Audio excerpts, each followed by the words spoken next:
The following production is intended for entertainment purposes only. We are not legal professionals. We do not speak for any government agency, and the opinions expressed here are our own. Relax. Sure is. Hell yeah, it is. So, buddy, you getting ready to climb a mountain or something? Yeah. Going a little trek? What makes you ask that? I mean, these adventurous looking sunglasses? Is that what's making you ask that? Actually, it might be the scarf. Is it a scarf you're wearing? This is a neck brace. Oh, snap.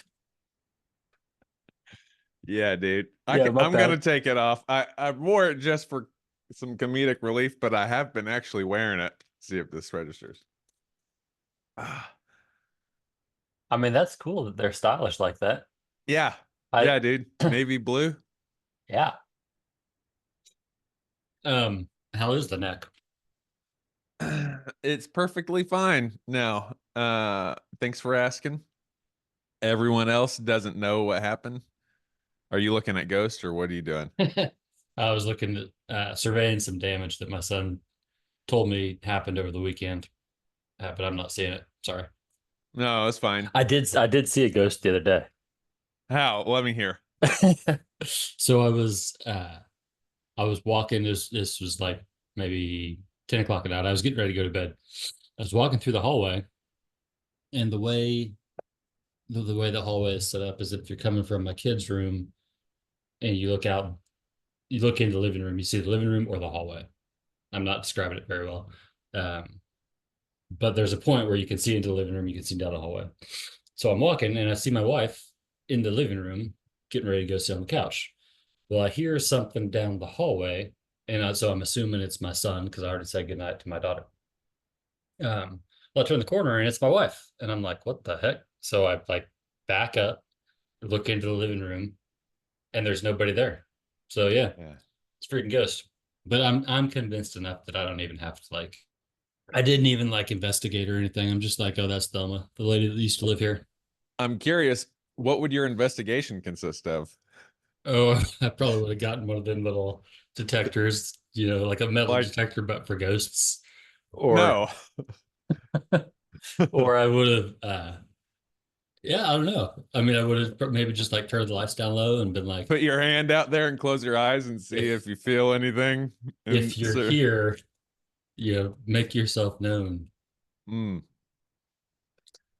What I mean, ghosts could be a bunch of things, and I think we're maybe uniquely qualified to speak about a bit of this for a few different reasons. One, Well, if you what about just the fact that we just know stuff? yeah, we know. We We know. just know stuff. Let's We make know that stuff. like before one.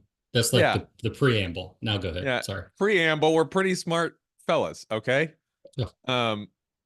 To bring it down maybe a notch, we've seen lots of dead people. You and I, we've seen with our professional jobs. Both freshly dead and longer term. Yeah. At all ages of the decomposition cycle of death, we've seen bodies.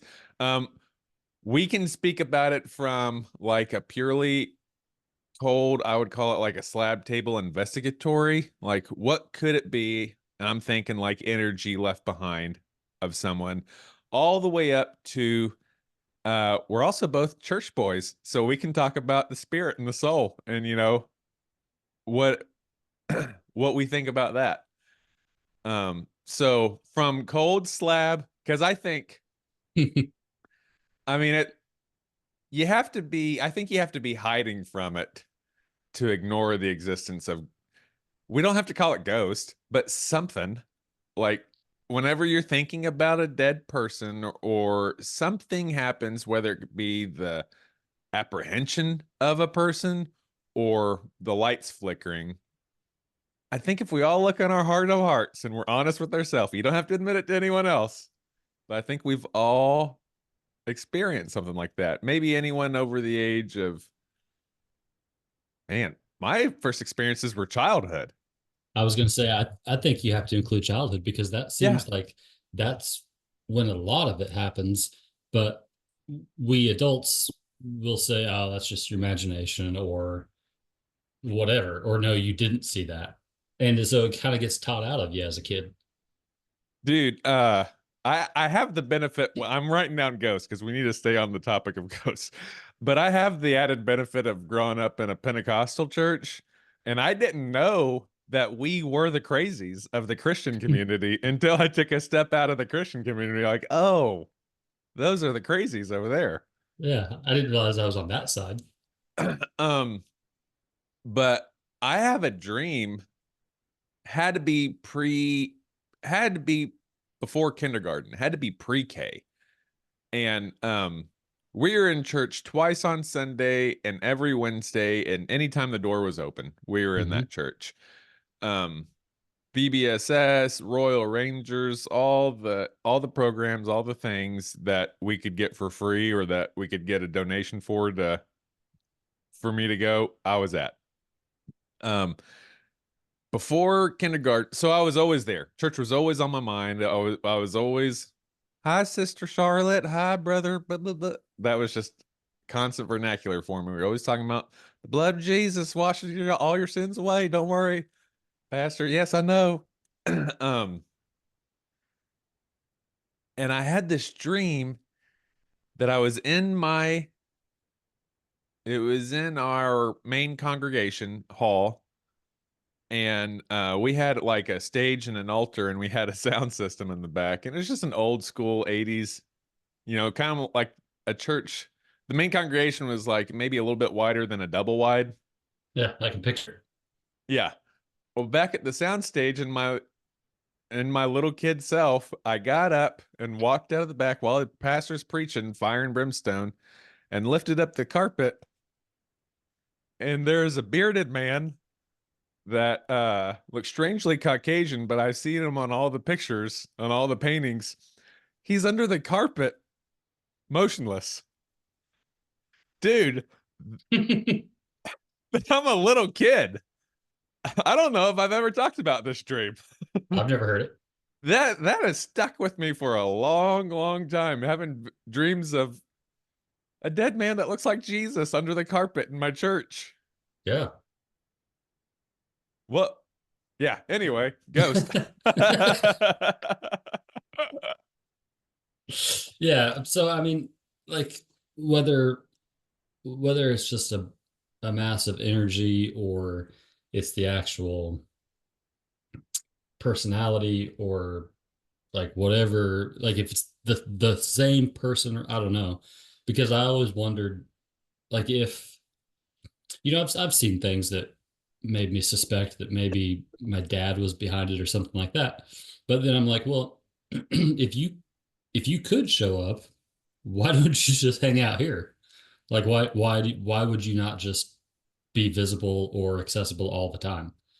And you could, depending on how you want to take the conversation, you could probably say, well, if you've got eternity to travel and to go wherever, to visit whoever you wanted, whatever, I can see how Kansas might not be that exciting. You would think that you might, that you visit your family, but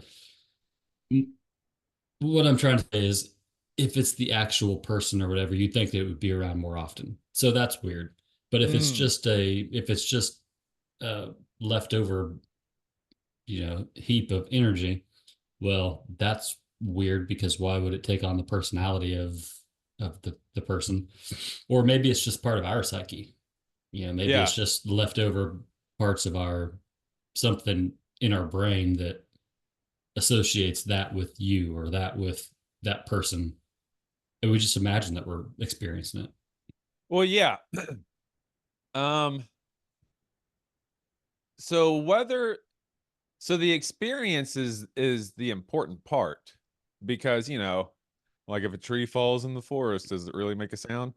But so the experience is the only thing that really matters. In my mind, I think about this with colors, but I think it applies to the ghost also. Even if you guys are experiencing the same thing, it's going to be through a different like lens and different shade almost. So even if you guys are having the same experience, you're having a different experience. And like I said, the experience is the only thing that's important. Your dad is like, let's just say the ghost was your dad. Your dad could never be experienced by you the same way that your wife experienced him. So like if you got what you know is your dad's energy, just by like the laws of the universe, has to be different than what your wife felt as your dad's energy, because he was two completely different people to you. He was your dad, you know, the Okay. man that raised and shaped the foundation of your psyche, or at least half of it, or had a big part in it. To your wife, he was the man I love's dad. You know, he's never going to be the same thing. He might be an important person, but he's never going to be the same thing. And so, just I think, like, almost the indescribable feeling that I think might be closer to our prehistoric communication, even our feeling that you can't even describe, of like, really it was probably for anything in the world, but specifically for people, and really specifically for important people. Like if you think your dad, the feeling that you have in your brain or in your heart and your chest or all over, like just the thing that thinks my dad is Russ, is different than what your wife thinks. It has to be. And so if you guys are having these experiences, they're going to be different. They're going to be felt different even.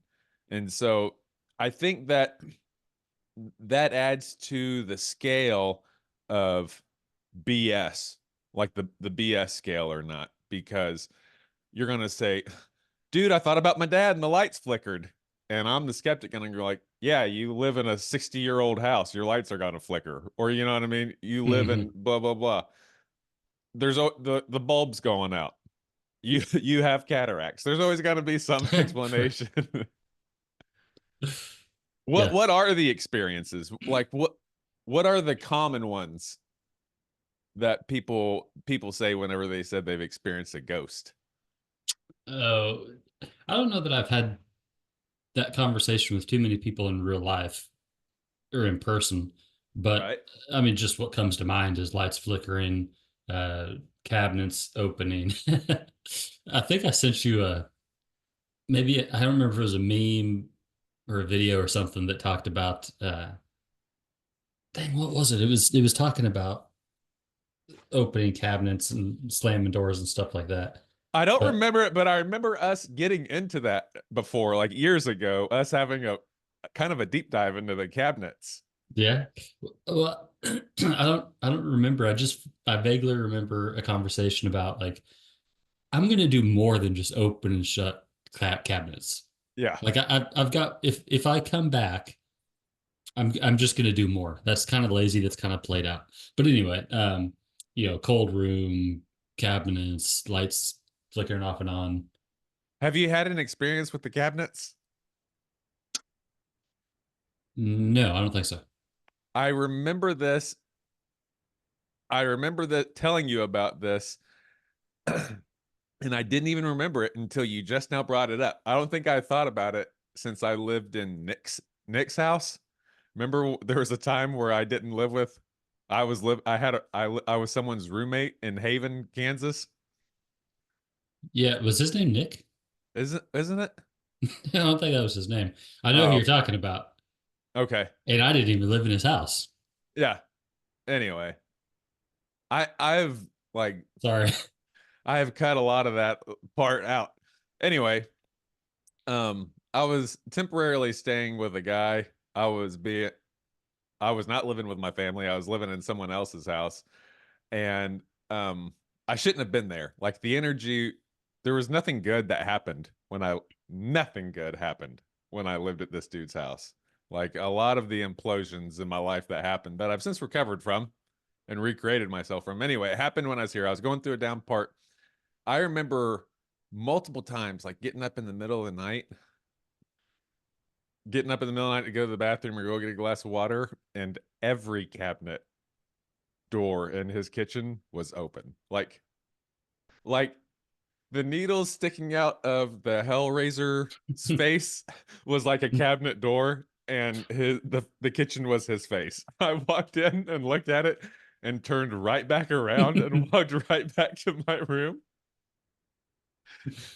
And I was just thinking, like, oh, this is the end of the world. Like, this is a sign that I'm definitely going to hell, and I'm definitely this is the door. This is the door I'm going to pass through here in Haven, Kansas. I sidetracked you. You were talking about the experiences. So we got electricity, Oh no, cabinets, windows flapping. Yeah, I hadn't thought of that one. I don't know. I mean, and most of it's pretty explainable. Like you said, you live in a 60-year-old house, or you've got the ductwork doesn't work, so this room is colder or whatever. But at the end of the day, you're never going to convince somebody who doesn't believe that it's not real, and you're never going to convince somebody who does believe that it isn't. Yeah, you have to have something inside of you. I think you have to, like, an inclination. Would it be a word? Would that be the word? You have to have like some kind of path in you already. I mean, I think that I can imagine somebody that is a staunch non-believer and something happens and they become a believer. But you could probably say, well, there was already something in there, and maybe that's why they were a staunch non-believer instead of just a non-believer. I think there's even some that reminds me of like some biblical stuff, some New Testament Christian stuff, as far as like their ways being determined or not. Which, I mean, this is an abrupt left turn, but one of the things that's interesting is, as I continue to like work through what I believe and what I think is real and what is maybe allegorical or what is just a principle in the Bible, I do find like a lot of things actually still make sense, even if they're not true in the sense that I used to believe them. You know what I'm saying? Mm-hmm. So like some of the Old Testament or the New Testament stories, like I could see how maybe some of those things happened not because the Bible is necessarily true from front to back, but because there is this sort of power on earth, or that it has been on earth, or some people have been able to harness it, or just different things, different explanations. Maybe that's what I'm saying.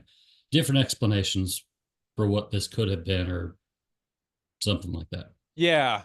We're all, I mean, a view that often gets criticized by any true believer, maybe of any faith, like any staunch believer of a faith, will always criticize this view that's pretty popular, that it's all kind of pointing to the same thing, man. We're all saying the same thing, dude. Mm-hmm. Which is pretty close to my view now, but it's definitely a tired and played out track. Anyone who has lost their faith, quote unquote, that's one of the stages on that path, is we're all saying the same thing, man. Yeah. That reminds me of this thing that's been on I was gonna say it's weird, it's just been on my mind, but actually I've been listening to a lot of stuff about Socrates lately, just at Audible books and such. And I was listening to this lecture about Socrates, and talk about left turn. One of the things that I was hearing this lecturer, who's this Oxford professor, kind of like a world subject matter expert on Socrates and all the Platon and philosophy in general, but specifically Socrates, described. He said Socrates was really taught and or motivated by this guy named Pythagoras. Have you ever heard of the Pythagoreans? I've heard of his theorem. Okay, yeah, I don't know I don't remember what it is. Something to do with triangles. Well, so back then, math was more magic than it was. So back then, science and spirituality was all the same. Like if you were a scientist, you had to know how to work with the spirits of things, with the magic of the world, right? Can you imagine going to a magic show and it's just math? Yeah, that's what it How was. how lame would Pythagoras. that be? Two Um, plus two plus two. so they Drum think, roll, please. yeah, right, Sir. exactly. Brrr, let me pull out a division out of this hat. Wow, he's amazing. Keep going, long division. It gets longer and longer. Go, go, go. Uh, fucking nerds. um, Pythagoras. So Pythagoras was like very esoteric, and the people, like even mathematicians, say he got this math stuff right, but he was crazy about all this spiritual reincarnation stuff over there. Pythagoras thought, or at least he implied, that the immortality of the soul and how everyone's soul is actually being recycled, and he thought he could prove it with math, like just the energy of the universe. Nothing goes anywhere. One is actually a two. It's just two of them, and it's all Anyway, so that was very woo woo. He taught and impacted Socrates, and Socrates is the founder of Western civilization. I mean, that's kind of a really big thing to lay on him. And not a lot of people would say that. Maybe just me would say that, actually. But he laid out the Platonic philosophy and reasoning, which is the bedrock of how Europe and the Mediterranean, which ended up being the Western world, the modern world, the framework of reasoning was laid out by Socrates, because it's different culturally. And I don't think it's not any weird thing to say this, but there are cultural differences, and there are big global cultural differences. And like the Western European Mediterranean world is very different than, say, ancient Japan and ancient Asia, which is very different than ancient South Africa. I don't know, I'm not very Yeah. educated. You froze up. You saw what? You saw my 200-day Are streak? you there? No, actually, I didn't. I didn't log into the app. I just got the email, and I was like, "Oh yeah, I should do that." Anyway, Oh, when you're learning Spanish, at least this is what I understand. There's not a concepts don't cross across languages, and so if I'm trying to learn Spanish by way of English, like, yeah. well, I put here, it just doesn't work. Right. And I kind of think that probably cultures are similar to that. Like you can't just take your I can't just take my framework and put it on this culture and say, well, here's how it fits, because Right. it's a different foundation. Now, I do think that fundamentally humans across civilization, across time, are fundamentally the same. Right. I do think that culturally it's plausible, even probable, that we just have different systems of adding, It or just different. you can just see that it took different paths. Like there's an ancient core, or at least like if you imagine a big spider web, it's a lot closer and more tightly wound the closer to the center you get, which may be like closer to the origin. Or it might even be like a tube, and it just looks like you're getting closer, but it's actually you're just going further down. Um, but that's kind of what this lecturer was talking about. The Socrates professor was saying that Pythagoras was probably influenced by people, because this is all like 2,500 years ago with Socrates, 2,500 years ago with Socrates. Pythagoras was influenced from the people before then. So this is around the same time as like Old Testament. As the stuff the Old Testament was, even before a lot of the Old Testament stuff was getting written down. Socrates. Has that ever struck you before? As I don't know what that feeling is that I've got right now as you say that. Yeah. It's just it's weird to consider that people that we know of, names that we know, existed Socrates, Plato. before characters, some of The the characters in the beginning? Old Testament. Yeah, like that. How does that work? Yeah, I know. It kind of throws a monkey wrench into the beginning thing. Or you can educate yourself and learn like we did. The very first podcast is in the beginning is different. Like, it's actually in the beginning of the time God was creating. Anyway, so the Pythagoras was influenced by people that were closer to the center, and specifically closer to like the Indus Valley, because what they think is modern Homo sapiens originated out of Africa, and that's what all the research shows. You know, like DNA, our biological, and a bunch of theories support that. A bunch of science supports that we all came from Africa. It's not just our DNA, but DNA is a big one. Well, then it came up through Egypt and Mesopotamia, the what they call the cradle of civilization, and then we took one group took a hard left to Europe, and one group took a hard right to India and to Asia. Well, the group that before they split, they think actually split out of the Indus Valley or the Indus Valley in India. So that's where a lot of Europeans and Asians made that split. And so the people who are there, they theorize, are maybe closer to the cultures that have survived there are closer to the cultures from ancient man, right? Before the split.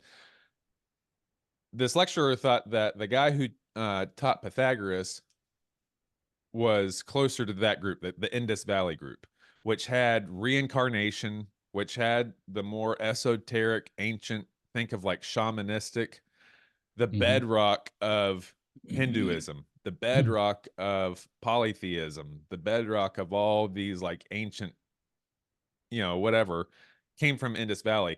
Well, that influenced Pythagoras, which influenced Socrates, which he thinks is why Socrates always kind of low key talked about the immortality of the soul and dropped a lot of hints of reincarnation, because reincarnation is not a classical Greek idea of the soul.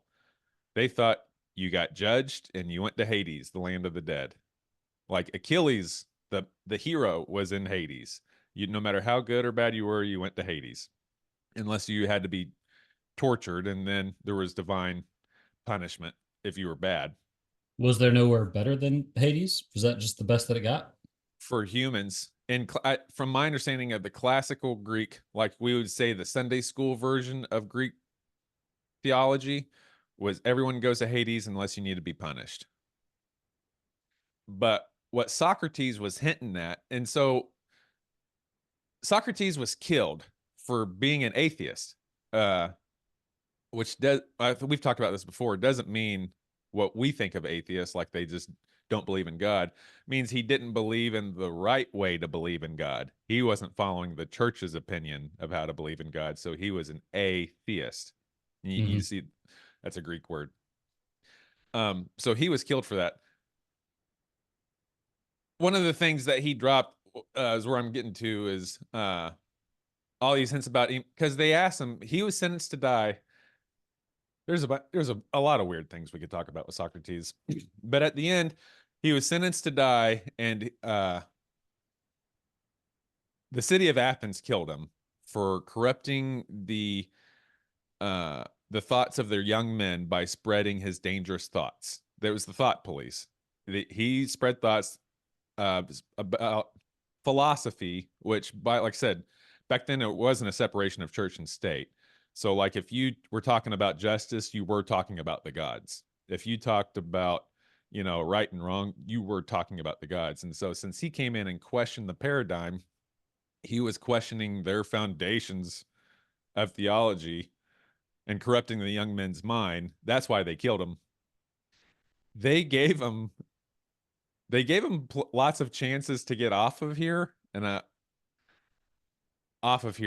of the path of execution. Like they gave him they tried to give him a few outs, but his self-righteousness, I don't know, I'm interested to see what you think about this. His moral fortitude of like maybe speaking up when he should have kept his mouth shut, or maybe pointing out when an important person is wrong and he pointed out they were wrong. He could have just kept his fucking mouth shut, but he had to question it. They killed him for it. You Yeah. know, eventually, they gave him lots of options where he could have just kept his mouth shut, like I said. And they even said, "Surely you don't think this, do you?" And he was like, "No, actually, that's exactly what I think. And you're dumb for not thinking that." And and actually, I'm not corrupting. You're corrupting. You're accusing me of being against the gods. I'm actually the most pious one here. I know the gods better than anyone. You're accusing me of not knowing the law. I know the law better than you. And look, I'm going to lay it out right here. Bang, bang, bang, bang, bang. He had a bad habit of this. I've Sounds heard, kind of like Jesus. right, dude. I was thinking about that the other day when I was listening to this, because I listened to this Audible lecture, this 12-hour group of lectures about Socrates. What a fucking nerd. I listened to this 12-hour collection of lectures about this one from this one professor talking about Socrates. And then I listened to a couple podcasts of Ryan Holiday, the guy from the Modern Stoic. Oh yeah. And he was interviewing another guy, Donald Robertson, who's this Scottish professor. I think he might be employed at Oxford, but I'm not sure on that. But he's like a renowned Socrates expert. He's not the Socrates expert I was talking about before, but these two sources I was listening to kind of simultaneously throughout the day, or throughout the last couple days, last week maybe. They were both talking about specifically the end of Socrates's life, and they were casting these two big different judgments on it. Ryan Holiday and Donald Robertson were just actually pointing out what they saw as flaws in Socrates. They were saying that Socrates, like, they were basically bringing him down a notch. They're like, we put him up on this pedestal, but actually they were saying you can see he has a pretty low social IQ. Like, if he couldn't read the room. If he could have read the room, he could have seen, because at one point they asked him what his punishment should be. They're like, "Okay, well, you need to be punished. It can be death, exile. Socrates, what do you think your punishment should be?" And he said, "I think you should give me free meals for life and a stipend," which was the the Olympian's reward. He said, "I think you should give me the Olympian's reward." I like his style. Yeah. So Ryan Holiday and Donald Robertson were pointing out how actually had a low social IQ. He couldn't read the room, and he was maybe a little self-righteous when he didn't have to be. Like, he put his foot on the gas. Like, he had already made his point, so now he was just stirring the pot. Right. The other guy, I can't remember his name. I should, since I'm talking about it. It also, it's kind of a weird connection. It reminds me a lot of you. Does that not sound like you? Do you feel like that doesn't describe you? I believe it describes. I'm not a philosopher, and I'm not a great example about some things, but that tendency of stirring the pot. Are you okay? No. I mean, of like, just you don't have to point that out, or you don't have to. Yes, definitely. That's definitely a trait. I felt that criticism whenever Ryan Holiday and Donald Robertson were pointing that out as a criticism of Socrates. I'm like, oh, I've experienced an execution like Socrates. My career was executed at one point because, just like Socrates, I couldn't keep my fucking mouth shut. Okay. Oh, so we're not supposed to do. Okay, gotcha. Yeah. So I've thought about this, and I've even asked you this question in a different way. Michael Sugru is that professor. He's a philosophy and intellectual history. Anyway, I've asked you this before, of like, is it better to speak up whenever you see things? Like, I like to, or I've had a tendency of speaking up whenever someone says a statute wrong, or maybe whenever someone is saying that we should have done something, and like they're addressing a big group of people. I have the option to just keep my mouth shut and not say anything. Or if I did have to say something, I could go to that speaker offline separately to the side and be like, hey, you know what? I read that statute and actually it says this, just so you know, and take it from there. Mm-hmm. I had those options, but historically what I've chosen to do is say, you're wrong. Actually, that statute is this, and it's actually the opposite of what you just said. And I was looking to be a shit, is what I was looking to do. I was looking to prove myself right, to make sure that guy or girl knew that they were wrong and I was right. And if I could get laughs, that was a bonus. If I could get some high fives in the parking lot, I felt like, and maybe I'm judging myself harshly, but that's part of it. I felt like I was looking for dunks, but yes, I have a tendency of, but I don't want to make myself sound like I was righteous, like Socrates. If Socrates was righteous, because according to Ryan and Donald, he wasn't righteous. He was just being kind of how I was, or how I pictured myself. Jocko kind of talked about that too. Actually, he talked a lot about that. Oh, I don't know. What did he say? Well, from a little bit of a different perspective about kind of playing the game, and that you don't have to, first off, you never attack a fortified position, but also you don't have to fight the battles that you don't have to fight. Like you can lose, you can give up some things in order to win the big thing, or he would call it flanking your opponent. But it's kind of the same thing. Like you don't have to. My perspective, or what comes to my mind is, I don't have to enforce every policy. Right. I need these guys doing these, like these are the policies I need to enforce, or this is the goal that we want to achieve. So we're just going to ignore some things, or bend the rules or whatever. So yeah, he talks about it as well. Yeah. Yeah. So I've thought about that weirdly before.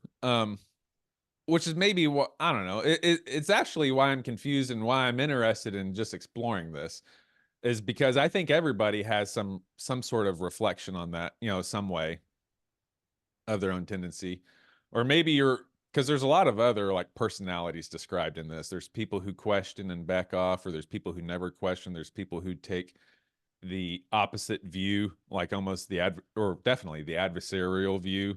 Like there's one guy in this dialogue. These are all conversations that were written down called dialogues.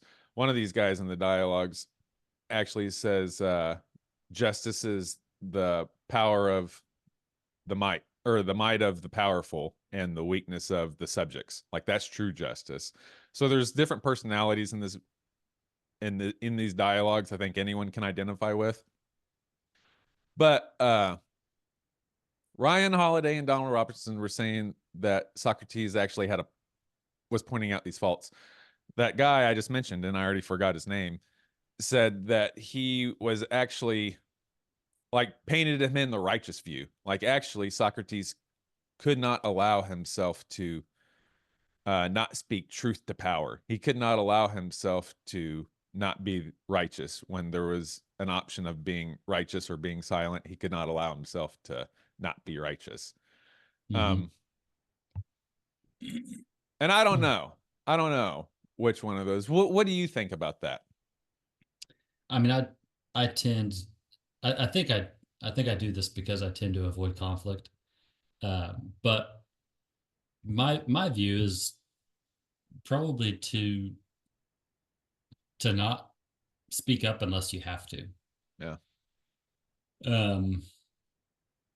And I hope it's not fear-based, but to me it just seems like it's not worth the energy. It's not worth giving up the position, it's not worth the losing the ground that you've made to fight this particular fight. And I guess I'm just okay with, well, I don't know. I was going to say I'm okay with people being wrong, but honestly, that's one of the things this is one of the things that's gotten me in trouble with churches in the past, is just not keeping my mouth shut about ideas. So on one hand, I relate because I just can't keep my mouth shut about ideas and thoughts Yeah. and whatever. But on the other, I'm like, I don't really have to. Again, in a church environment, I don't have to go confront so and so because well, did you know that this word actually means such and such, and that Yeah. the ancient Greece, or who cares? Like, I don't have to. I don't have to correct them. Yeah. So yeah, I kind of land on both sides. Yeah, me too. I think, I don't know, trying to take a real objective view or like a third person view coming out, I think I might judge that a little harshly just because I still feel the sting of my own hand touching the stove too many times. Like right now in my life, I think, oh, I made some stupid decisions speaking out when I maybe shouldn't have or whatever. So now I'm judging that a little bit more harshly, but from a third person view, like taking a step back, I think it's definitely not black and white, and there's pros and cons to both sides, Mm-hmm. or to all the sides, because like at the sheriff's office, you back then, you did not do what I did. You didn't have a tendency of speaking out, of interrupting people, of being kind of a obnoxious know-it-all, whatever that I did, and you were liked universally. It was actually a surprise. It was a shock if someone didn't like you. Um, I wasn't disliked, but there were plenty of people who didn't like me. Yeah, I was disliked by some people, but I wouldn't say like I was a pariah or like Right. I was a bad guy. I guess it depends on what circles you're talking in. Um, so yeah, the view of taking less conflict gets you further, and you were able to make like who is able to actually make a bigger impact on the squad room? Me raising my hand, and or not even raising my hand, arguing about statutes of stop signs and tag lights, or you who kept your mouth shut and was able to make up actual strategic and legitimate advances in your career and actually controlled the squad room. Like I think Yeah. that's a pretty good example of picking and choosing your battles. Yeah. And that's the point that Jocko would make is it doesn't I can't advance your concerns if I lose equity by fighting all of these battles. Yes. Yeah. Um so what are the things that I sent you my conspiracy theory notes, or a one Oh page. yeah. Yeah. One of the things I was wanting to talk about, and we still can, we can keep this going forever, I don't care, is how we're already in World War III. I think that, and I've said this before, and I think history is starting to prove me right, is when historians look back on this period, on the age of World War III, whenever we look back at World War III, I think they're going to say it started at Russia invading Ukraine. It was the kickoff, just like Germany Yeah. invading Yeah. Yeah. Poland was technically the kickoff to World War II. I think they're going to say Russia invading Ukraine was the kickoff to World War III. We now have U.S. long-range missiles striking inside Russia by American allies, the Ukraine. We're providing them the technology, these long-range missiles, to fight another nuclear-powered country, actually international conglomeration of Russia and officially North Korea. I saw something the other day that I had a question. So the headline was they were American made missiles. Yeah. Okay. Does America necessarily take liability, and maybe not liability, responsibility, That's a good ownership? question. Or did we give them missiles and say, hey, use these when you need them? Or can Russia say, hey, did we send them to attack Russia or just in case of emergency? Well, here's the big thing. Here was the kickoff. And so in my put this in all the perspective. We just had a presidential election. For whatever reason, in the last 4 years, or really I think you could say in the last 16 years, the Obama Democrats and all the Democrats that came after Obama have been weirdly war hawkish. Like Obama did more drone killings in more countries than any president before or after him. Like he ran on criticizing George Bush's drone killings, and then like his first 90 days, he did more drone killings than George Bush did the entire 8 years before him. Hmm. Oh, these Obama Democrats are weirdly pro-war, and so coming out of this election, there's been a lot of Donald Trump has been advocating for peace, weirdly, of a ceasefire. People are calling him a traitor, saying like, oh, he's pro-Russia. I think, or at least what he said is, and the view that I took with his policy is that he's actually just pro end the war. Like it doesn't matter who has the W at the end. We need people to stop dying.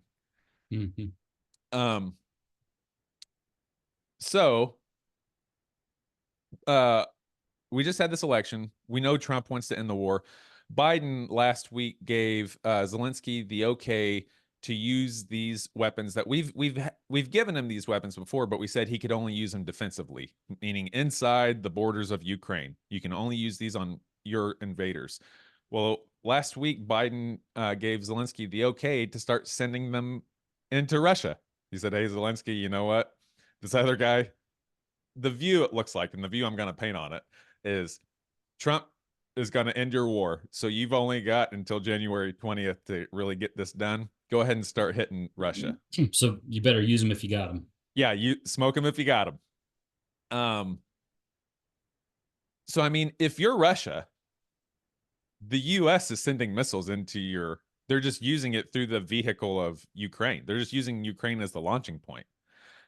But these are American missiles coming from America, from your enemy, killing your people. Mm-hmm. And the eye of the Russians, I don't see how you can't say that the U.S. is currently attacking them. Yeah. So we talked about last week, I think, about how I'm on TikTok now. Yeah. And the algorithm, Yeah. You're a Chinese shill. Basically, all I know, all I get to hear about are the underwater aliens and the maps of what the missiles. Yeah, like I don't know if it's necessarily like nuclear war that it's describing, but it plays out what it's going to look like when we all shoot missiles at each other. And what does TikTok say? Well, it's not very encouraging, but I don't even know. But it looks like we could be there, right? Like we're trying to poke this hornet's nest. It doesn't seem like it seems like we're driving toward the edge of a cliff, and some guy in the back seat just woke up and said, "Hey, I'm gonna steer us away from this cliff," and the other driver says, "Fuck that," and hammers down on the gas. Is what it feels like. Oh no, you're not. Yeah. So do you think that?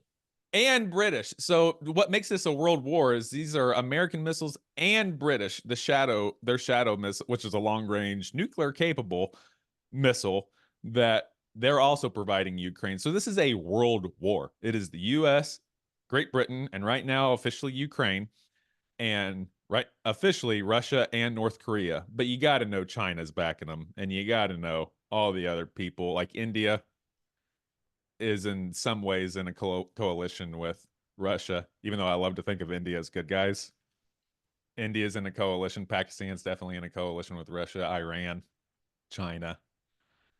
Is it all about oil? I think we're entering into a new phase where this is mostly about geopolitics. Like it's above oil even. This is power. Okay. These are like the people like I think for sure the Saudis probably have most money in the world. Like if there is only a finite amount of money, the biggest slice of that pie is going to go to the Saudis just because they control the world's access to oil right now. But Russia has a lot of their own oil. China has a lot of their own oil. US has more oil than anyone. But we're all mostly sourcing it from the Middle East. So that's why the Middle East has the biggest share, I would say, of capital in the world, but of money. But Mhm. money is not, there's a level above money, and that's power. And that's when it gets to these Can you three. can you separate them though? Yeah, yeah, you can. Because, like, as the leader of the interdiction unit, you have probably 80%. If you were to have 80 people on your interdiction unit, 80% of them are going to be okay folks who do a good job, even, especially if you're screening and you want the best. 80% of them are going to be high performers, but they're the middle of the pack. 10% shitbirds, 10% rock stars. You as the organizer of this group, you take credit for everything. You're not the badass interdiction guy on the side of 54 every single day. Maybe you used to be, and maybe you still can be that, but you're not the hotel motel guy.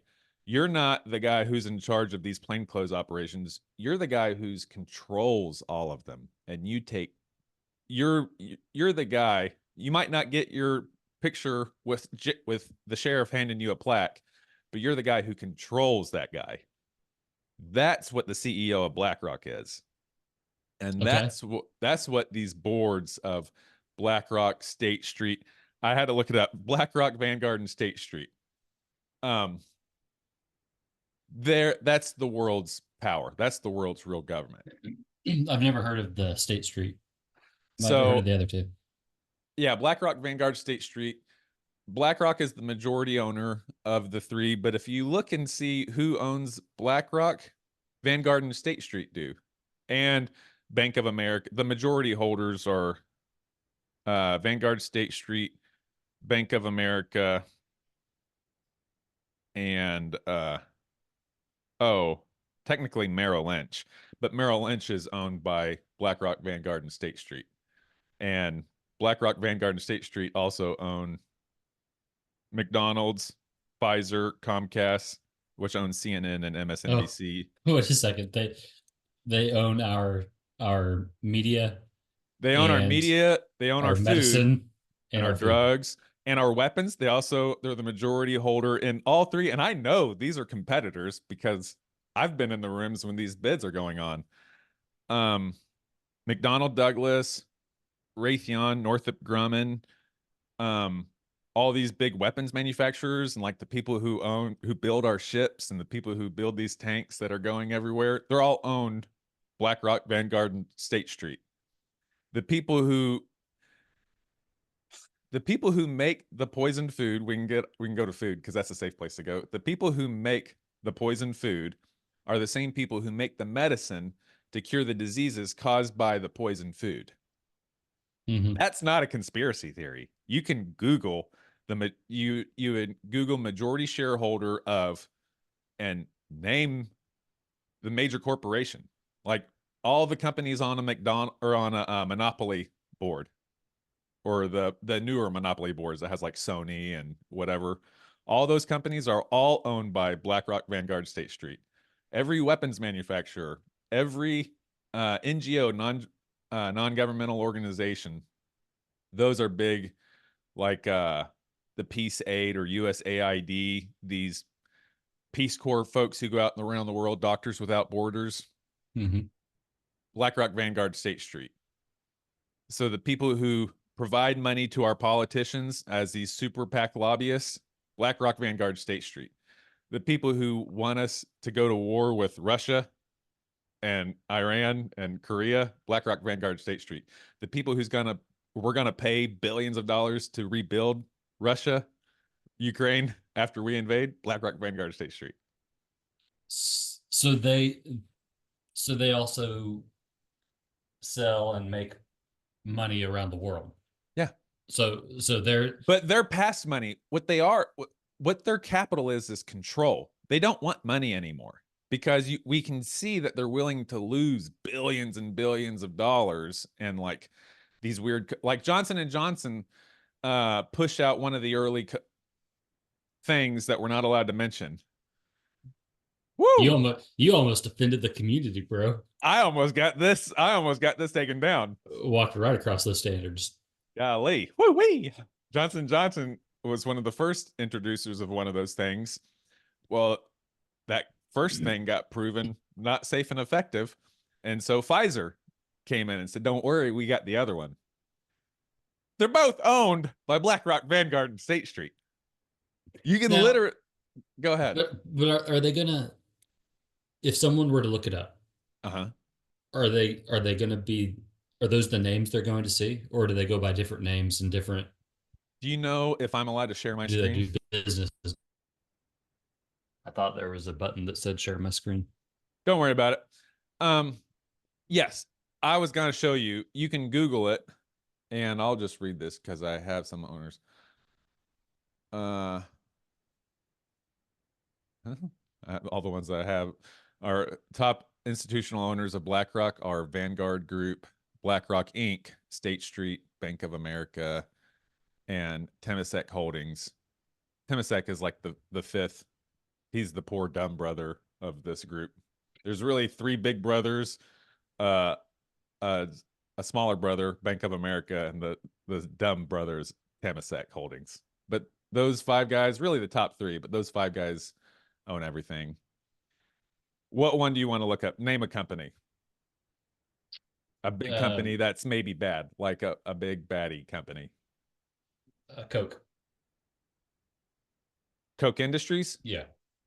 Well, that wouldn't work then. That's a private company. Well, let's see. Is it private company? It's not traded? I don't know. I just know that people say that they're. Some people say they're great. Some people say they're evil. You know what I mean? Top institutional holders of Coke Industries. There isn't much about the top institutional holders. Include Ladder Capital Group, Getty Images Holdings, MetLife.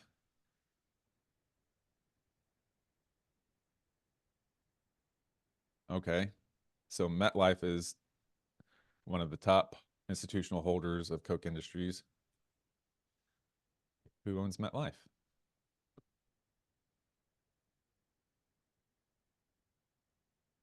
Now, can you follow it like that? Is that largest shareholders include Vanguard Group, BlackRock, Dodge, Cox, and State Street are the largest holders of the largest holder of Coke. So one of the largest shareholders of Coke is MetLife. right? The largest shareholder of MetLife is BlackRock, or no, is Vanguard, then Dodge, then BlackRock, then Dodge again, then State Street, then JP Morgan Chase, then Vanguard again. So in that scenario though, like do they if I if I'm the largest shareholder of MetLife, mm-hmm. and MetLife is one of the largest shareholders of Coke Industries, right? How much influence do I really have as being the large shareholder of MetLife? You know what I'm saying? Well, I just did that real-time example of MetLife. I bet every other large institutional shareholder of Coke Industries, if your last name's not Coke, I bet it's Vanguard, State Street, or BlackRock. You know what I mean? The institutional version of that. And so where are they getting their money? Where are the Koch brothers getting their money? They're really getting it from their investors. From their investors pay them on their performance. So they're performing for BlackRock, Vanguard, and State Street. Even if they are definitely independent. You know, I wouldn't say the Kochs are owned, but you know where they're getting their money from. But maybe they're even above capital at this point. I think they're playing big boy games with Mike Pompeo in the deep state. Yeah, so you could almost say like it all, regardless of what pipe it goes out, it's Right. still all seeping into it all seeps down. It all comes to this core. I'm picturing oil, like it seeps down and then it goes into the reservoir, and then from here it may go out from this channel, it may go out from that channel, whatever, but it's all the same. What these guys want, they don't want billions of dollars. They don't want trillions of dollars. They want to control the world. They want peace and stability. They want a new world order. They want a planet of peace. And their vehicle of doing that is like, there's not going to be peace as long as US and Russia have this adversarial relationship. So we can either go to a nuclear war with Russia, which we might be heading to, or we can try to infiltrate their medicine. We can try to infiltrate their food. We can try to infiltrate their politicians, which seems pretty easy to do. We can try to infiltrate their military. We don't have to go to nuclear war with them if we can just own them. We'll lose billions of dollars to own them because money's not our game anymore. Now our game is control and power. And we, that little hermit kingdom with Rocket Man, the one we like to make fun of, they have a lot of X, Y, and Z there that we can use to further our agenda of world control. Do they want the little island or the little peninsula of Korea? No, they don't care about that. What they want are the millions of workers there and the millions of potential spending dollars. If we can turn North Korea into the next South Korea and get them to buy Levi's and Coca-Cola and McDonald's, then we control North Korea. And if we can get whatever mineral they have there to make the next iPhone and get those workers there, we got billions and billions, bro. We're just adding frosting onto the cake. Their game is not money anymore. Their game is power. So how Socrates plays into this is, I was asking ChatGPT I wasn't asking Socrates anymore. I asked, because Marcus Aurelius references, I've said this before, Socrates isn't a strict Stoic. I like the Stoics. Socrates be like a pre-Stoic, Plato and Socrates are the folks who came before the Stoics, who greatly influenced the Stoics. I would say Stoics are more online with like libertarian, take care of yourself. You know, it's deeper than that, but that's like the caricature version of Stoicism. Libertarian, take care of yourself. Marcus Aurelius is the ideal Stoic who is influenced by Socrates. So I asked ChatGPT, I said, I'm going to ask you some questions about like different events or situations. I want you to answer me in the voice of Marcus Aurelius and reference Marcus Aurelius's Meditations by chapter and verse with each answer. And so the first question I asked was, so I asked, what does he say about current events and, you know, political instability? Basically, he said the same thing.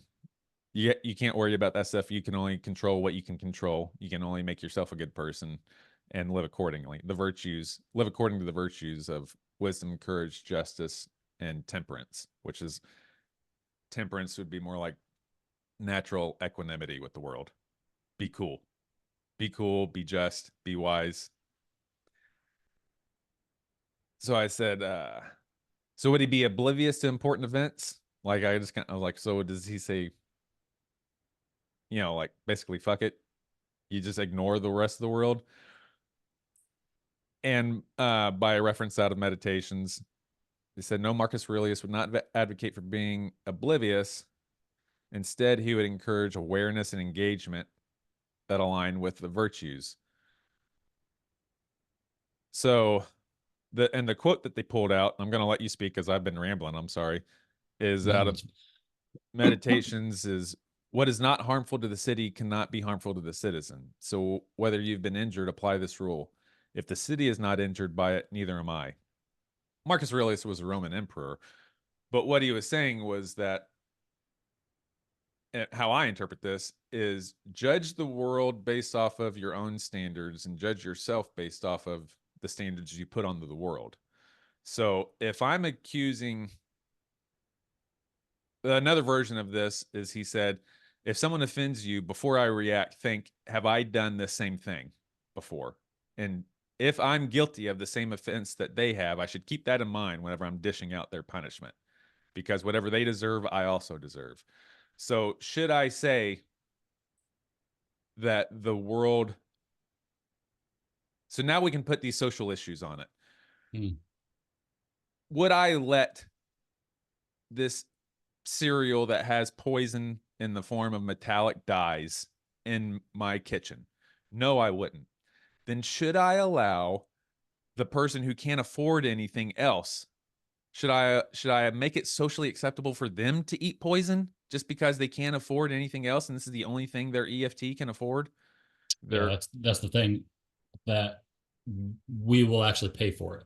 Yes. So should I actually pay for these poor people to be poisoned if I'm not allowing myself to be poisoned? No, that's not right. That's not, if it's harmful to the country, it's harmful to you. You need to judge yourself. So, can I judge my neighbor for lying? Well, have I ever lied? Yeah, I sure have. So, can I exile him or can I really punish him? No. But I mean, we do need to address dishonesty, and we need to both, as a society and as individuals, work toward being more honest. But I can't chop it off. I can't be so extreme with these crimes that we also have committed. Can I judge Russia for causing geopolitical instability? Well, gee, has the US ever caused geopolitical instability? We sure have. So maybe let's back off this war horse and nuclear World War III. Can I judge Russia for whatever, XYZ, their political crimes? I'm going to maximize my screen so I can see again. So can I don't know. So apply that.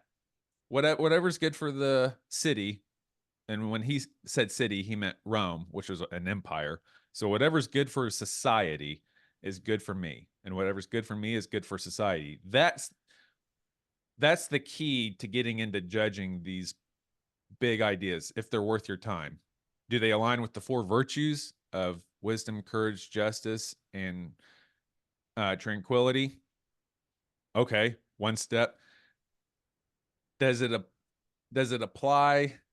Whatever I'm imposing on this person or the situation, how do I apply that to myself and go forward from there? Does that make sense? It does. It does.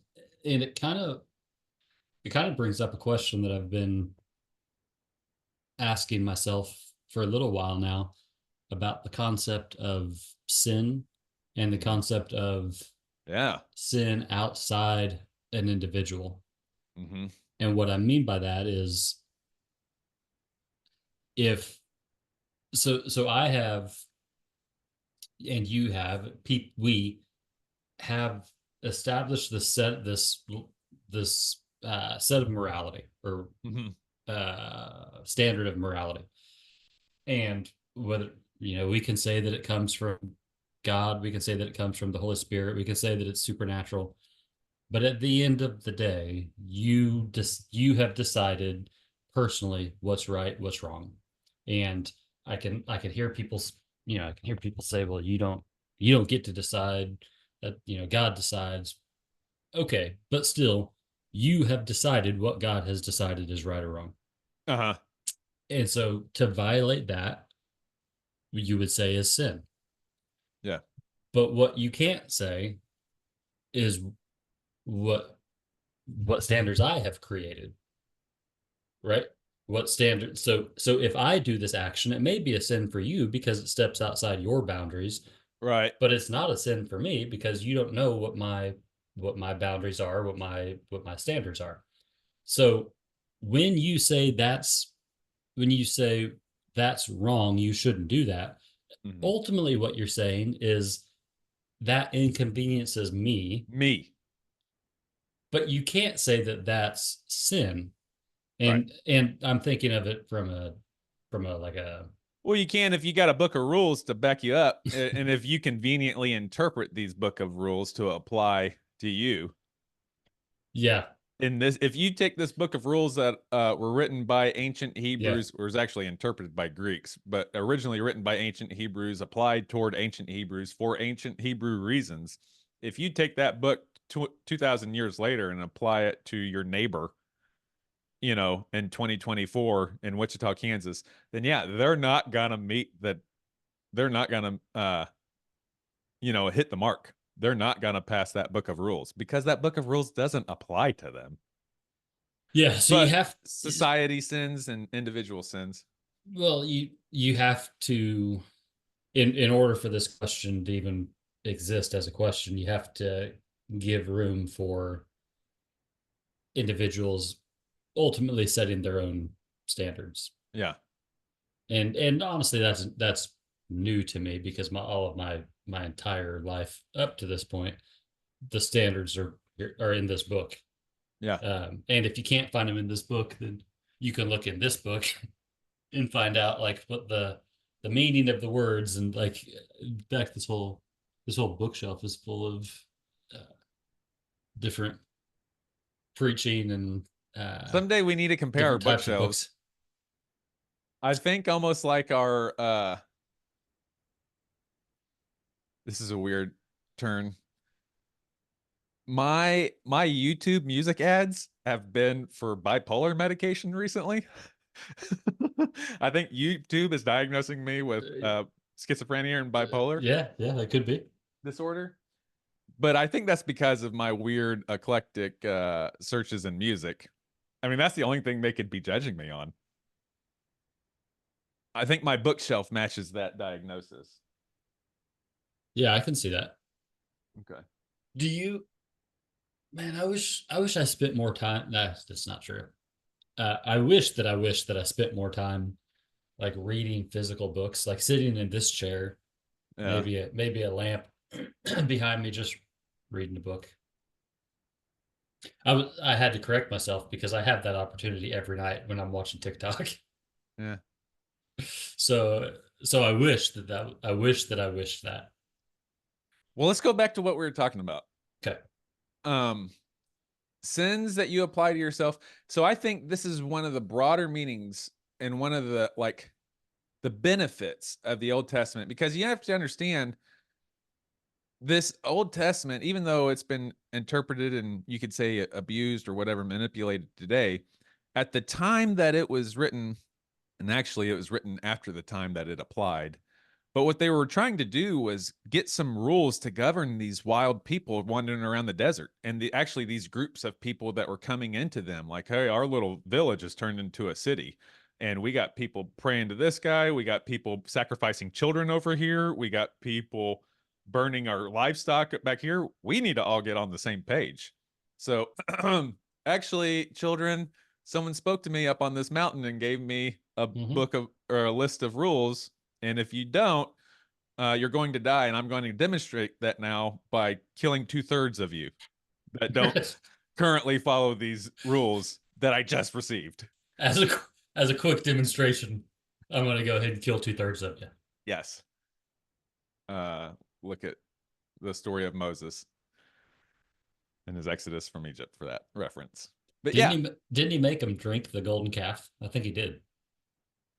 Oh, I don't remember that part. I always lose that story whenever he gathers the devouts who are the sons and brothers of these victims and says, "Hey, I need you to go murder your parents and your brothers." And he says specifically your family members that didn't follow this. And actually, I need you to go kill 2/3 of your family. That's what God wants, is 2/3. So go out, kill 2/3 of whatever your family is, and report back to me. Yeah, and then hurry back. I always lose the trail at that point. My blood Yeah. porn meter is full. Mm. So these sins were pushed on these people to govern them back then, right? Or it was made to create order, societal order. That still applies. The idea, like the meaning of this, and I think that's where me and you get into of even like our deconstruction or even our political worldview, is the meaning is more important than the black and white words. Like, hey, Yes. he doesn't care about you eating shellfish. What he wants is you to pay attention to your diet and for you guys to hold each other accountable. And if you're eating this specific type of animal and because you don't have the technology to know how to boil water or prepare it in a safe manner, don't eat it. Just leave it alone. These are the rules. I got off on the trail about the food stuff, but like to murder. Go ahead. I think that what happened, at least this is my perspective now, is that somebody was like, yeah, we really shouldn't eat shellfish because it's like people get sick or people, whatever, there's Right. disease, whatever. So we're going to say God said. Uh-huh. And it's not that there was anybody, even, there was no he behind it. Yeah. Because I would have. Or maybe God is saying that by killing Billy that ate the shellfish. Like, hey, God just told me because I watched Billy hunch over and die. Don't eat that shellfish. Yeah. I think that I've taken a couple steps. So the first step would have been that yes, God wrote it, but God wasn't interested in shellfish. He was interested in devotion, or he was interested in, you know, health standards. So that's why God made this law. Well, the next step is, well, God didn't actually make. God didn't have anything to do with it. The people, the leaders, the authors saw that from a societal perspective, we need to have these rules. The only way they're going to abide by these rules are, or to give these rules more teeth, we're going to say that God told us, Yeah. that God made it. Because you're always going to have these idiots, these Claytons in the group, they're going to say, F you, you say I can't eat shellfish. Guess what I'm going to go do? Because you got shellfish dripping. Yeah. I don't respect your authority as my government leader, but if you convince me that my eternal soul, my immortal soul is in danger, like this is a concept that predates society, the immortality of my soul. Like there's a documentary on Netflix. I don't remember if it's called Bones or Caves, but it's about these pre-humans, not Homo sapiens, but they were Homo something, like they were humans. They buried each other, which means they were probably thinking about what happens to this thing after it dies, which means they probably had a concept of the soul. So the concept of the soul, we think, predates Homo sapien. So, like, we knew that the shell isn't the end before we were even completely in this shell. Hmm. So if you convince me that eating shellfish, because I'm causing a social disturbance, I'm saying out loud, actually, you're interpreting that wrong, idiot. The way to get those guys to comply is to convince them that their immortal soul is in danger if they don't do it. Because that'll get the rebels, or at least some of the rebels, to shut up and fall in line. Mm-hmm. Exhibit A. Well, I mean, I've always said, or maybe not, but recently said that the best way to control somebody is through fear and guilt. Yeah, for sure. Which, I mean, if Every you're, parent knows that. You can take the time to have an honest conversation with your kids, or you can say, don't do that, or I'm going to smack your butt. yep, or guilt.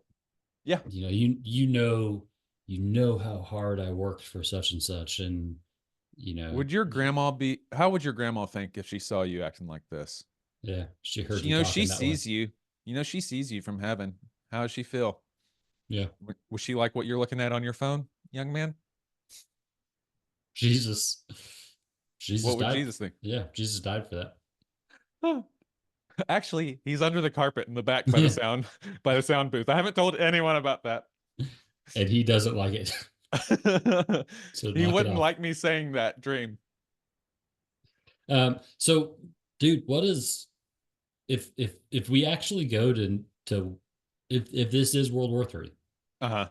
and the nukes start flying, what does that actually look like in real life? Is it the end The good of? thing is, this is a good way to squash the fear, because you have to ask yourself about a lot of stuff that's going on right now, like specifically about the political instability, the world instability, wars and rumors of wars, out of the book of Revelation. I need to It, grab my charger because my computer's good. We're back. so we can't lose track. I want to talk about how this has happened before, and we don't need to be afraid. Like, we literally have two recent examples of what's about to happen. But I want to ask you a question about your beard.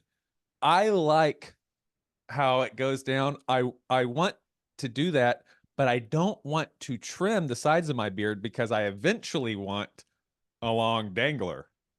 But I don't know. I don't know if I'm going to commit to it, but I like the idea of committing to it.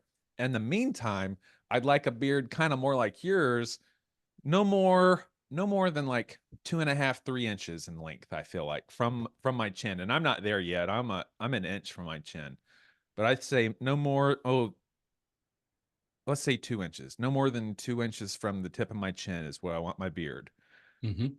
I like your design where it's not a goatee, but it's chin heavy. Like I like Yeah, a I yeah, like a very, full very chin heavy. strap. I like a full strap with a mustache. I don't like neck, but I'll let the neck grow. I want neck definitely to be trimmed. But I want it chin heavy. Now, Yeah. the dilemma I have is, do I because I eventually want a long dangler and I want the sides with a long dangler. But Okay. I don't know if I'm really going to commit to a long dangler because I One think at springtime, definitely at summertime, I'm going to shave this bad boy. one thing that I need you to know is that I need you to quit saying dangler. Okay. I don't There care was what you another word I called the rumbler on our car, the grumbler. Remember when you were my supervisor? Like I just gotten to know you. I don't even know if I knew your first name.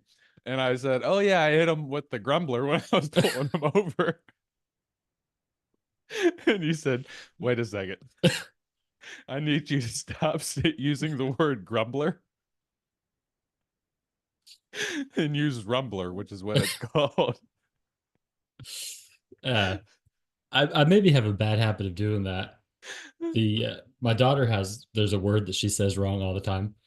And I finally was just like recently was like, I hope you continue using this word. I just want you to know that you're saying it wrong. Proceed. Okay. But Dangler. okay, yeah. Yep. I can't remember. I lost track. What were You you?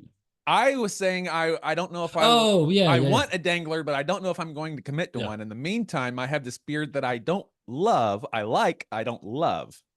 Yeah. So I gotta say, I'm super self-conscious about my beard. Well, you I always have a very manicured, very well manicured beard. Oh, really? I think so. I Because bet people would say that about you also behind your back. when I see it, I just see my face and I see the hair growing from my throat, and I'm like, that's just a throat beard. Not not a fan of that. Yeah. Um. That's not what you have. Oh well, thank you. That's not Uh, how it's perceived. You got a solid beard. Um. I went to Sports Clips the other day and got a trim, and I was surprised they did a pretty good job. There is an Armenian woman. No, she's Persian. There's a Persian woman at the great clips that I go to now who's now my fave. I've never requested the same barber more than once, but this Armenian, she won me.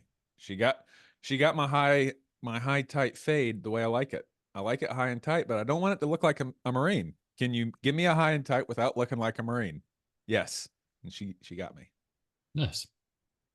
So I think you were getting ready to tell me what nuclear war is going to feel like. Well, yeah, we're gonna get back there, but I want you to give me feedback on this beard. What should I do? Should I trim the Oh, sides or let it go to a dangler? do do you use any kind of oil Sometimes or gel or anything? I'll use a pomade, the same pomade that I'll use on my hair. Sometimes I'll use on the side to keep the pubes down. So I've been using this stuff called it's green and goopy. It's real weird. I think it's called hair pudding or something like that, but it's for your hair or beard. And it's real like you put it on, it's kind of like slime. You rub around it, it turns wet. And then I just do that on the sides to Yeah. lay it down because really it's pretty long on the sides too.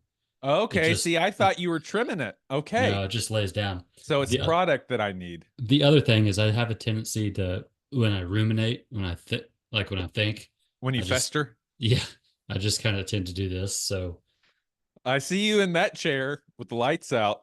You've moved it back behind the door. So if anyone walking by can't see you in there. And I see you stroking that beard saying this. That motherfucker. Yeah, that's it. That thinks I'm worth 2.5%. Okay. So yeah, What this world war is going to look like if it doesn't go nuclear. Our only hope is that there are no nukes used, because a nuclear war is mutual self-destruction. If we go to nuclear war, there's going to be a big event, and you can armchair that into oblivion. There's a million different ways that could go, but it's go ahead. but like, what would that look like for both countries? So So for America, would you say California to Kansas is just gone? no, their ICBMs can go anywhere in the world. They're intercontinental ballistic missiles. I mean, like, what kind of devastation, what kind of damage would we It be has a seeing? global reach. And so there was a lady on Joe Rogan's podcast that talked about this, I think last year, but she's a former Department of Energy, which they control our nukes. So this is her field. It seems like it's kind of out of left field, but Department of Energy, that's something Eisenhower did, is he took the control of the nukes out of the military's hands, because he didn't trust the military, because he came from the military, and gave it to the Department of Energy. She says that's where I got this, is that a nuclear war is mutually destructive. That's why, and everyone knows this, that's why they're really hesitant to actually use a nuclear war, because it's going to be the end. Because what happens is, this has been in place since the 80s, and technology's only gotten more advanced since the 80s. It hasn't gotten less advanced.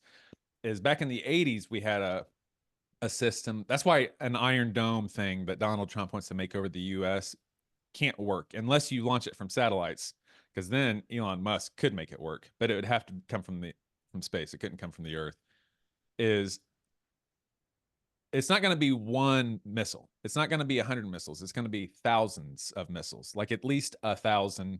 Like, this from Kansas, because we've actually seen them, or at least have heard that they're close in Kansas, like these actual missile silos that are all over the western United States, and even in the Smoky Mountains that not a lot of folks know about, but there's missile silos all over the United States, and there's a ton of them out west. And what happens is, if we know that Russia's sending a missile at us, we have about 30 seconds to a minute and a half to respond for an ICBM to get over here. So someone on a radar sees this, and the timer starts, and then you have to hit the direct line to the president.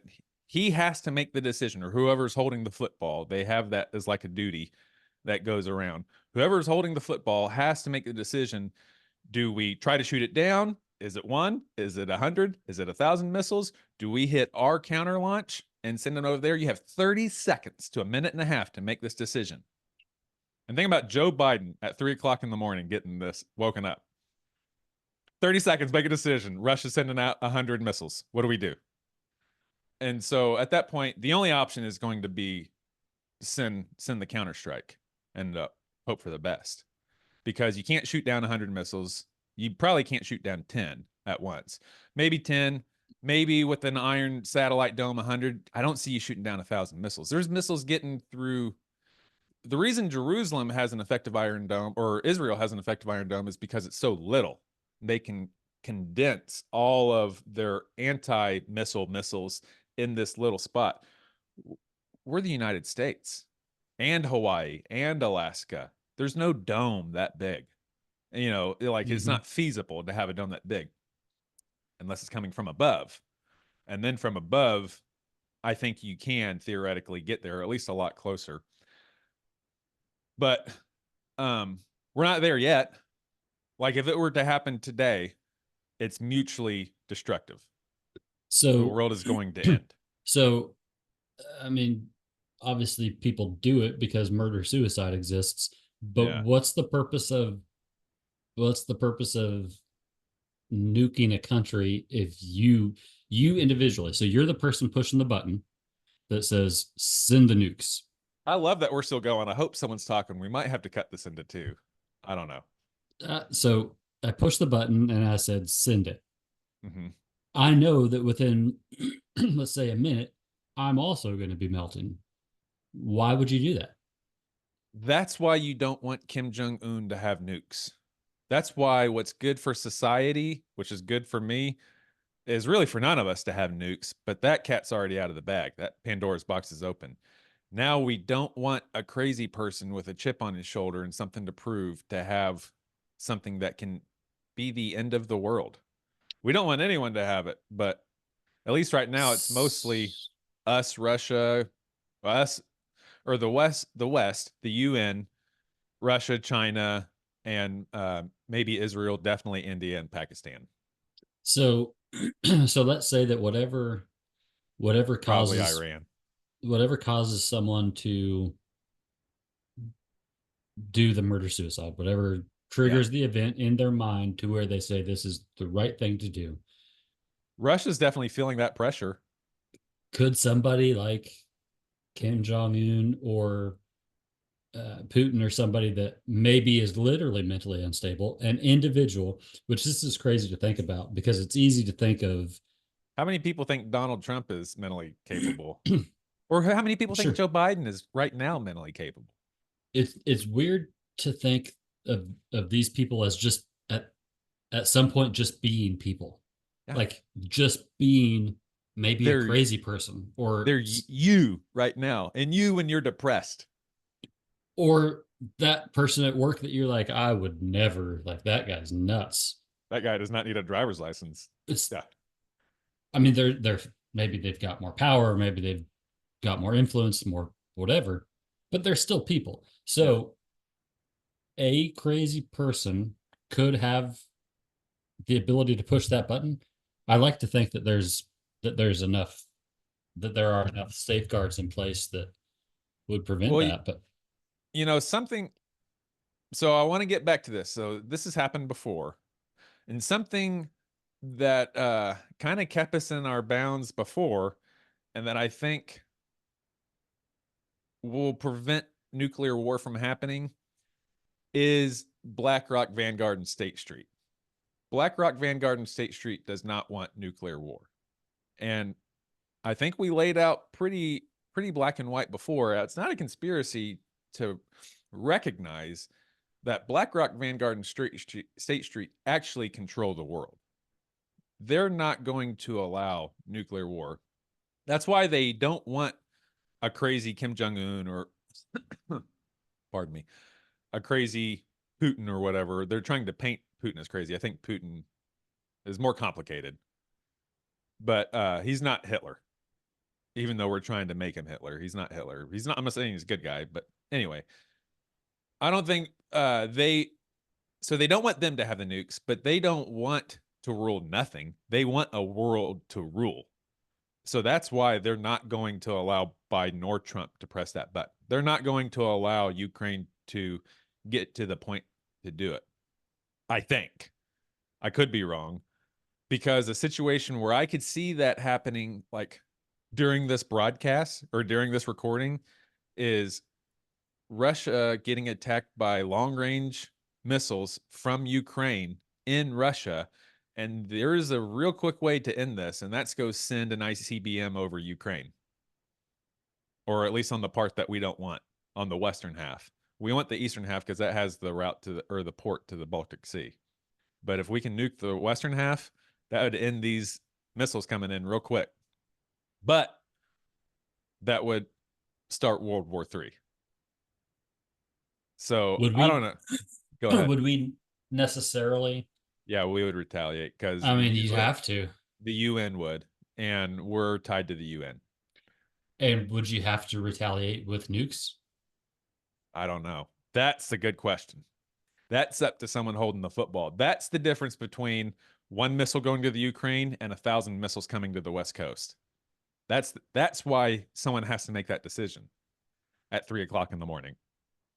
Whenever Russia does finally launch, or what if Korea finally gets a nuke and they send it to Japan or they send it to South Korea? Like, yeah, okay, they just effed up in a major way, killed millions of people. Are we going to end the world over this? I don't know what the correct answer is on that.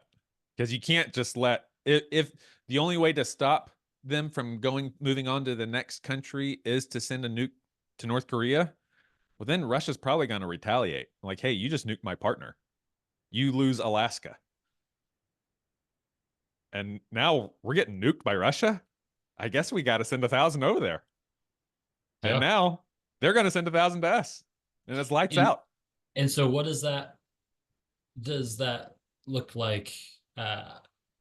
Is that just the whole landscape is engulfed in flame?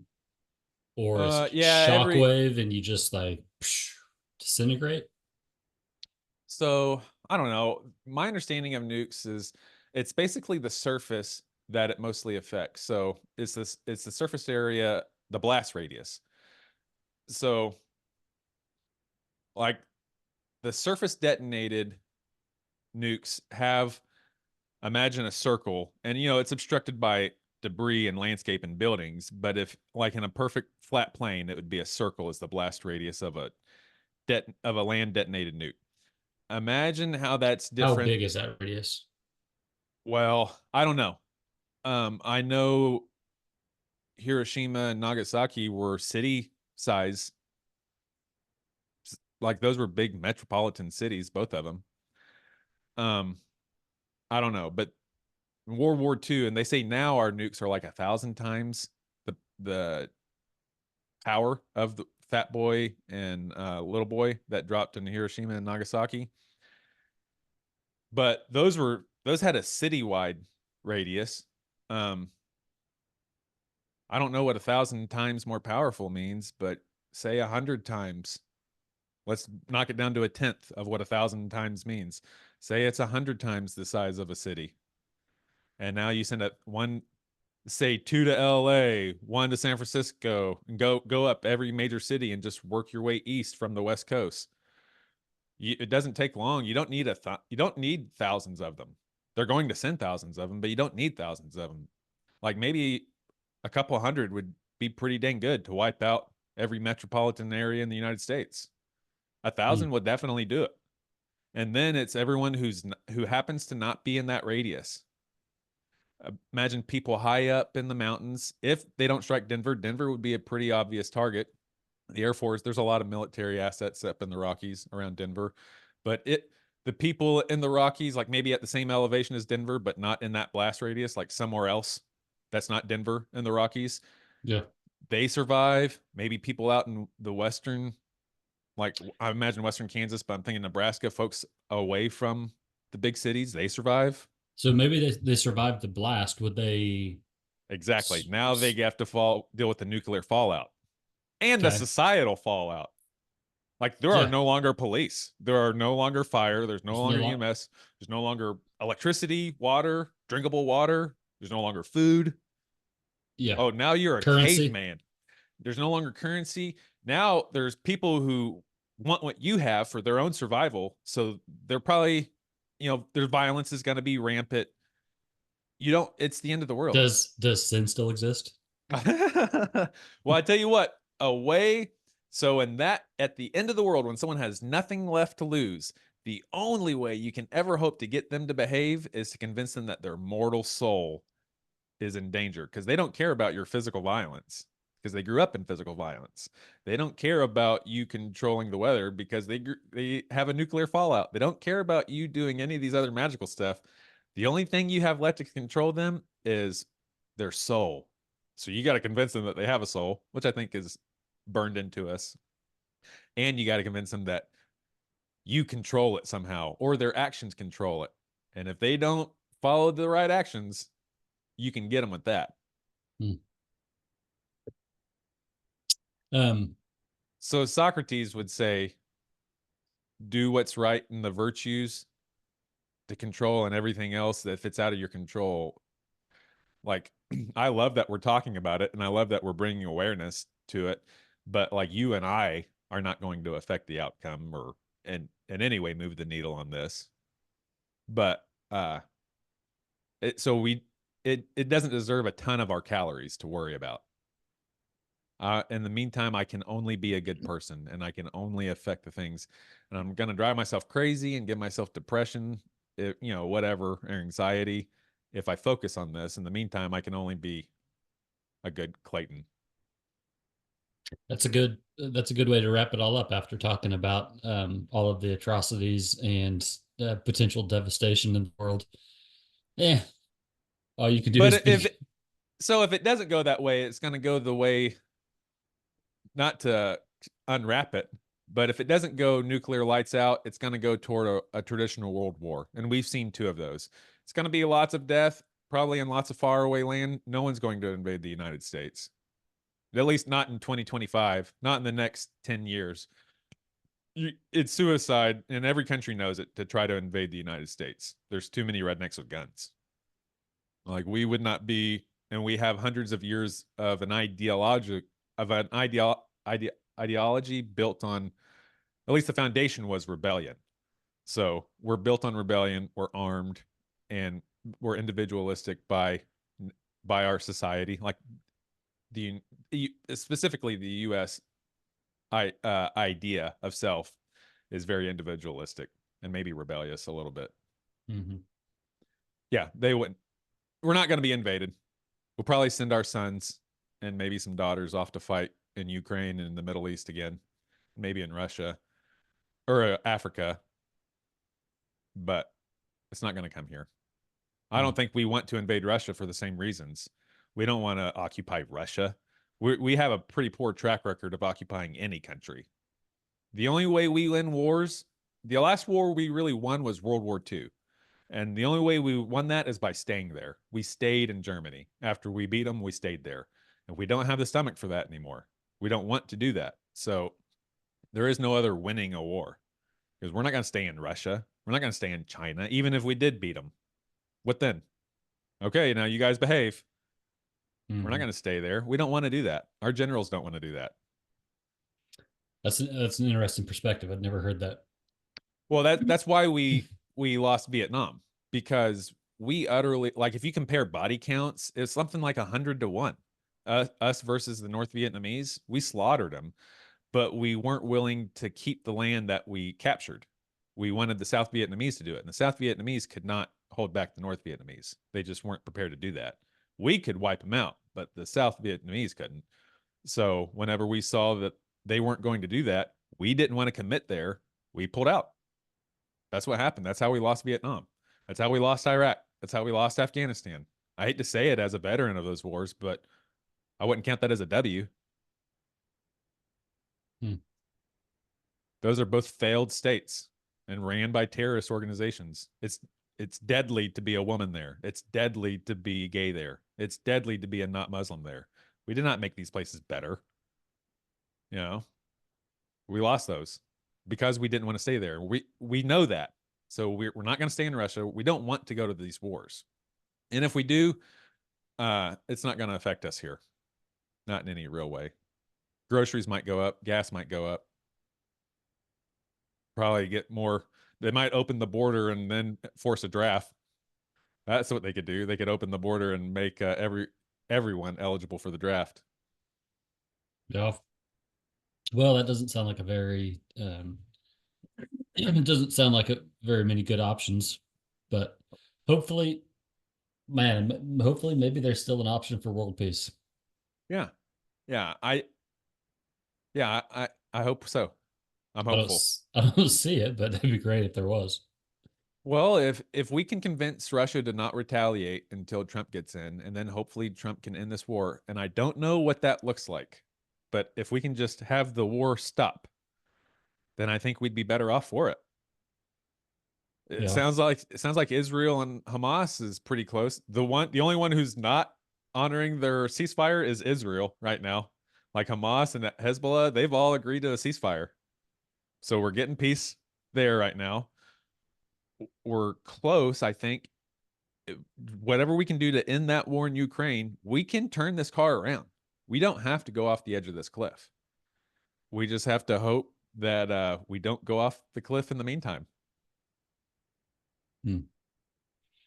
Well, I know you've got a heart out, and I'm about wrapped up too. Is there anything else you want to chat on real quick? No, I appreciate it. I'm glad we got to do a long one like this.